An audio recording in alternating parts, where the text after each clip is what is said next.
The Kaksak watched the riot unfold on the screen, wings battered and ripped. Her riot police brought down the peasants who flew wildly about in the sky, smashing into buildings, looting, burning. The torn silk of wings floated down to the ground with the grace of dying leaves, and the shouts and screams of all sides became an unintelligible cacophony of horrors and complaints. Worse, over half the rioters couldn't even riot properly because they were badly underfed. The flames spread from building to building, and emergency services, what were left of them, struggled to respond. A blast of energy raked the ground below, no doubt fired by one of the hovering military vessels meant to keep order. Effective months ago, familiarity had given birth to contempt, and now their power had to be demonstrated on the people it had once been meant to protect. Is this how the Idiaksa fall? By our own mad, desperate claws? She wondered. And not for the first time since the defeat of her people by the Terrans, she questioned the wisdom people always insisted she held. She shifted to another terminal, and the same picture was shown with different faces. I knew scrapping the fleet wouldn't do enough, she thought, and tapped the emergency comm channel. It hadn't been used since the human armada under Admiral John Yamamoto had appeared on the border of the hyperlane and threatened an invasion that would never come. At least I have a backup plan, she thought, and recalled the projections that showed widespread hunger was inevitable within 5 years without strict rationing, and was inevitable within 7 years even with it. To compensate for this horror, she'd done all she could. Strict egg control meant few new offspring would need food. Special professions such as scientists and laborers in vital industries were given priority, and even a selective termination program of the elderly had been put into place. That program even included an incentive program that would give 1/3 of the rations to the survivors of those elders who voluntarily ended their lives. As the days turned into weeks and weeks into months, then months into years, the weary population began to grow angry. The well-fed were despised, especially by those with lower priority offspring. If only they would heed their Kaksak. Within 10 years we would begin to recover. But if they riot and destroy, it may take 20, 30, or perhaps we never recover. The reason for that last thought was on yet another screen, showing rampaging citizens tearing over one of the flower farms, tearing up the crops to consume with no chance of replanting.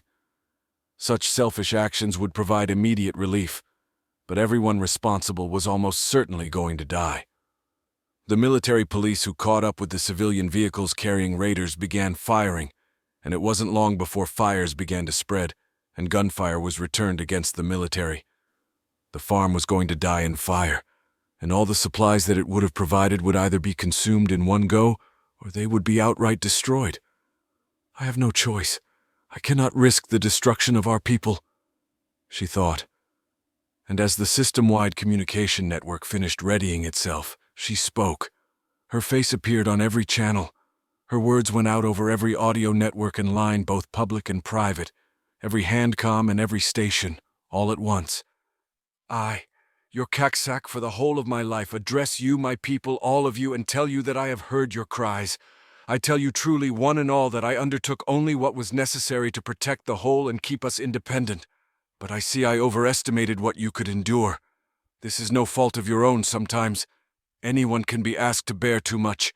The fault, if it lies anywhere, lies with me for my failure to deliver victory over our enemies. Therefore, I will undertake one desperate measure that will save all your lives. It is a measure no Kaksak has ever undertaken before in all our history. I will be marked by shame through all the eons to come, but it will save you. I, however, have one price. 3 months of peace, 3 months with no riots, and if you deliver this price, then I will ensure you are delivered food and goods needed for survival, and end the blockade that has choked us slowly until we reached our current state. To all authorities from local to planetary, I order you to cease any attempt at arresting any rioter after the peace comes, and I further order that any arrested figure is to be released within 7 days of this message reaching your offices. This is the end of an era that ended in error, and what begins with it? I can only hope it is better than what came before. She then tapped the rapid comm line that connected her to the nearest human citadel on the nearest system. She didn't wait long for an answer. This is Admiral John Yamamoto.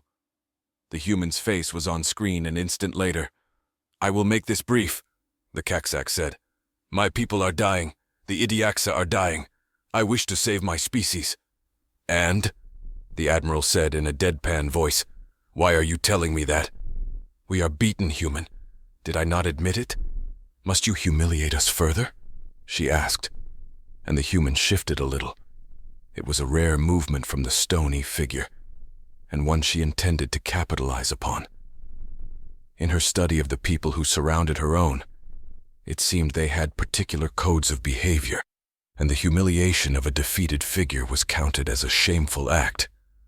"I offer myself, Admiral of mankind. I submit myself to your people for arrest, trial, and if need be, execution for the war and for the destruction of the friendship. I ask only one thing in return. Feed my planet and help us to rebuild. I will appoint a successor to carry on as a governor, instructing him to abide by your empire's laws and obey it as a subject people." The Kaksak's words hung in the air, and she saw the eyes of the human grow wide. "I will arrange a transport today, and more will follow weekly until order is restored." The Admiral bowed his head in a rare show of respect as he gave his answer, and the Kaksak imitated it as best she could. "I will be on the return trip.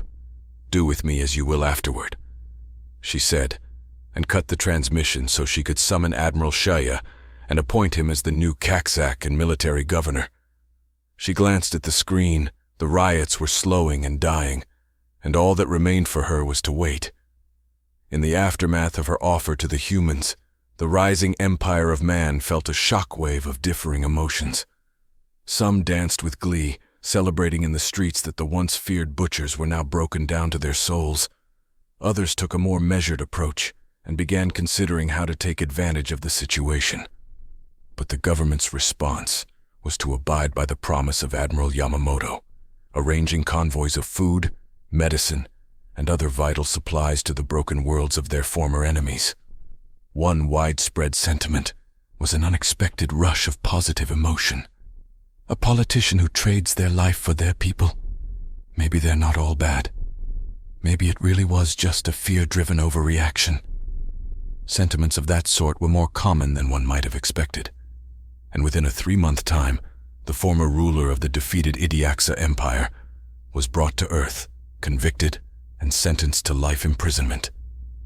And the blockade came down. Idiaxa merchants began to take to the stars using refitted military vessels, and shipments of supplies began to speed the reconstruction of the broken system. Human soldiers kept order in the streets by partnering with local security officers, and under Shaya's strict military leadership, order was maintained step by step until life could be restored to normal. Less a few differences.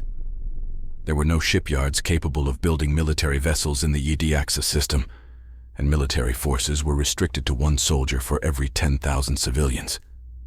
And with that, the different colored spot on the stellar map that showed Idiaxa territory vanished into the Terran blue. "There's a lesson here," President Lawrence said to his cabinet as they went over the previous year's events. His steel-gray eyes matched his firm-seated posture in their severity, and he did not wait for his colleagues to ask him what that was. Instead, he told them, "A strong fleet is vital in securing our exploratory vessels. We should make a habit of keeping a battleship in every sector to defend starbases and act as reinforcements for explorers. We must never let what happened to the friendship happen again." The rest of the staff nodded along. "What's more, we now know that first contact is likely to be a messy business. According to the eggheads who have been working on translating those other transmissions, the signals came with advanced energy signatures. That usually means weapon systems. When we go out to meet them, we need to go with guns enough to tell the others we're strong enough to defend ourselves." It was so practical a set of suggestions that 2 policies were put into place that month. The militia doctrine, which set a battleship in every occupied system, required that all surrounding systems were responsible for mutual aid. This meant it was possible for any system under threat to muster up a fleet of 3 to 5 ships to defend their borders, or fall back to other systems to create serious fleets of 10 or more ships for quick engagements. The other doctrine was simply the Lawrence Doctrine, or more commonly known as the Law Doctrine. This policy stated that every science vessel attempting to explore unknown territory should be accompanied by one vessel to defend it or buy it time to escape. In the days that followed, language after language was translated enough to make first contact remotely via transmission, and the science vessels that reached out to new neighbors did so with Peacemaker-class battleships right behind them. A clear universal signal that while the humans weren't going to initiate violence, they were not going to suffer it to be done to them either. And there were no shots fired as one by one the borders of expanding empires were found, and informal peace was established with the understanding that both sides were armed. Humanity, however, did not forget the lesson learned with the friendship incident. The militia and law doctrines remained in effect when the transmission came in from something never before seen. "We just can't find a world for them," Dr. Coleman said with exasperation as he slumped in his seat. His arms were limp and dangled wearily against the outside of the chair's armrests. "Our ships have searched everywhere, and if they ever had one, I can't find it. Nobody can find it." "I know. That's why I've brought them up. Our language experts have a translation for you, and we're going to need to know how best to respond to this," President Taylor said and glanced idly at the portrait of his predecessor, President Lawrence, the author of the doctrines that had been protecting mankind for the last 10 years of continued growth and expansion. "I don't know how I'm going to fill his shoes, but there's no choice but to try," he thought, and tapped the screen to send over the guttural language of the spindly, plant-like creatures with subtitles written below. "We are the sacred dark, warriors of the Mother Void. We abandoned the cradle to grow strong, and now we sail the void to slaughter heathens in the name of her glory. You cradle dwellers who cling to soil are meant only for death, but we may be persuaded by sacrifice to turn our armadas against your enemies. Tribute us when our ritual tells us to guide our ships toward you, and we will have peace for the sacred cycles. Refuse, and our ships will burn the surface of your worlds. We will harvest your goods and your people, and you will know better on our second coming." The transmission ended, and President Taylor inhaled deeply. They have no world because they left it behind. Their fleets are massive and their technology is nearly on par with our own. Our only real advantage is that we can replace our numbers easier than they can. But because they're nomads, there's no real center to hit them at. Even if we defeat them, they'll just slink away outside of our space. And then what? They come back later when they've rebuilt? This is a problem. The militia doctrine was meant to ward off minor incursions by small fleets and to act as a deterrent, not to fend off a mobile civilization of religious fanatics. Dr. Coleman sucked in his breath at the staggering implications. "Doctor, tell me you have something," the president almost begged. "Even if we win, we'll lose half the damn fleet fending them off, and we now have more neighbor states than we ever imagined possible. They'd surely take advantage of any weaknesses and slice off pieces of our territory. And if one does it, the others might too, and we might end up in a war for survival that makes the Ediaxa war look like a skirmish." The possibilities were beyond horrific in the president's mind, but before they could go too wild, Dr. Coleman spoke. "We do, actually. Two somethings, actually. They're only theoretical concept designs right now, but with the right funding." He shrugged as if to say, "It's up to you." "What kind of designs, Doctor?" the president asked the old man. As the lead scientist and engineer, Dr. Coleman had served as the scientific advisor to 30 years' worth of presidents. His designs included the first deep space science ships that could function with a crew indefinitely, as well as the warship designs that had eventually avenged the Friendship. With his retirement coming on quickly, both he and the president had expected a quiet transition to private life, only to see this. And for his last hurrah, Dr. Coleman did not disappoint. "I call this one the Titan class. It's 6 times the size of a battleship, and it requires so much power to operate that only our latest engine designs can serve it. Maintenance is expensive, but it's worth any 12 battleships. The other, I call the Juggernaut class. It takes 2 of our latest engine designs, is twice the size of the Titan class, but it has one advantage that makes it all worthwhile." The doctor smiled with wicked intensity, and the president leaned in toward the screen. "Yes, he asked with breathless hope and the sort of intense stare that had intimidated his political opponents into silence more than once. It's a mobile shipyard. We can make anything up to battleship class with it, specifically 2 at a time. It also serves as a repair station for any ships damaged in battle, so damaged vessels no longer have to take the long routes back to Sol for repairs. It means we can fight on the run and even replace lost vessels or expand the fleet on the go. Just building this one should serve as a warning to other empires that Earth is not to be trifled with, not to mention give us an edge over nomadic fleets of raiders. I'll have the funding bill before the Senate tonight. You just tell me what I need to ask for. I'll handle the rest. The president's no-nonsense approach was cause for relief in the mind of the aging scientist, and he bowed his head politely. Humanity will never suffer the fate of the Friendship, not ever again.